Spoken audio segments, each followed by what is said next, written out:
οι συναρτήσεις είναι οι έτοιμοι τύποι στα υπολογιστικά φύλλα. Για να εισάγω μία συνάρτηση, πηγαίνω εισαγωγή, συνάρτηση και εδώ βρίσκεται το πινακάκι με όλες τις συναρτήσεις. Βάση δεδομένων, ημερομηνία και ώρα, μαθηματικές συναρτήσεις κτλ. Επίσης, πολύ πιο εύκολα μπορώ να πατήσω το F στη γραμμή τύπων και βγαίνει το ίδιο πινακάκι με τις συναρτήσεις. Δίπλα στο σίγμα, στη γραμμή τύπων, υπάρχει ένα βελάκι. Αν το πατήσω, εδώ βρίσκουμε τις κυριότερες συναρτήσεις. Άθροισμα, μέσος όρος, ελάχιστο, μέγιστο κτλ.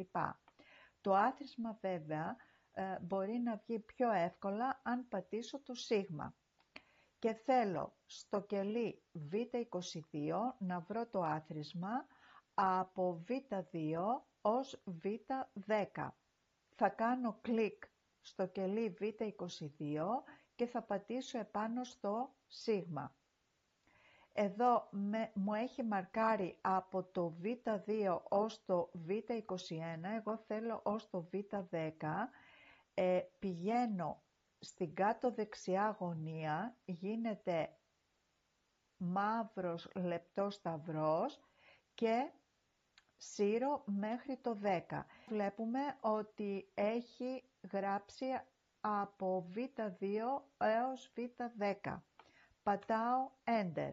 Εδώ θέλω να βρω το άθροισμα από Β2 ως Β10 και από G2 ως G10.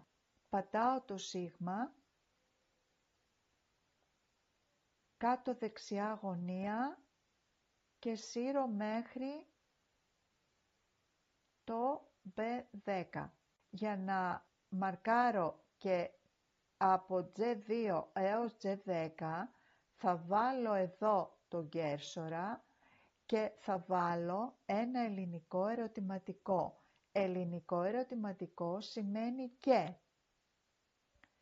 Και τώρα μαρκάρω από G2 έως G10 και πατάω Enter. Εδώ βλέπουμε στη γραμμή τύπων ότι μπήκε το άθροισμα από B2 έως B10, η άνω κάτω τελεία σημαίνει έως, ελληνικό ερωτηματικό που σημαίνει και, G2 έως G10. Αυτό μπορώ να το κάνω και με άλλο τρόπο. Πατάω το σίγμα, μαρκάρω από Β2 μέχρι Β10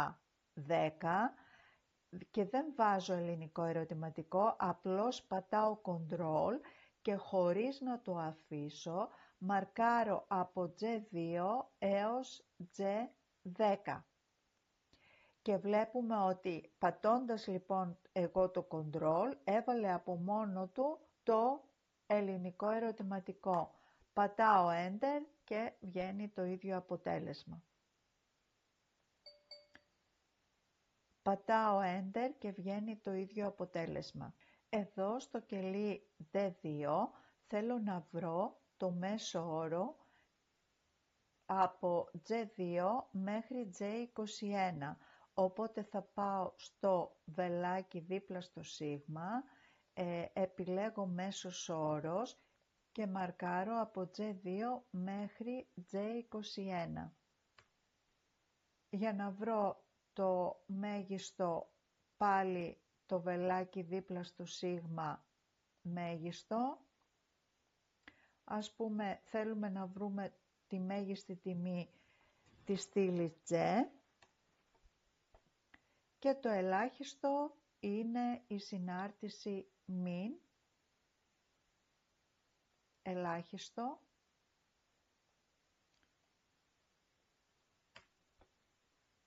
Στο κελί J2 θέλω να βρω τον αριθμό των κελιών που περιέχουν αριθμούς. Τα κελιά που θέλω να μαρκάρω είναι από G2 μέχρι H21. Πηγαίνω στο βελάκι δίπλα στο σίγμα, επιλέγω πλήθος και μαρκάρω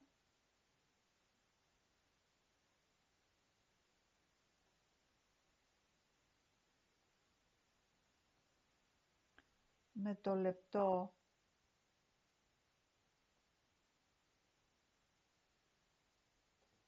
σταυρό από G2 μέχρι H21 και μου δίνει ότι περιέχουν αριθμούς 20 κελιά. Η στήλη H δεν περιέχει αριθμούς. Στο κελί J2 θέλω να δω τον αριθμό των κελιών που δεν είναι κενά.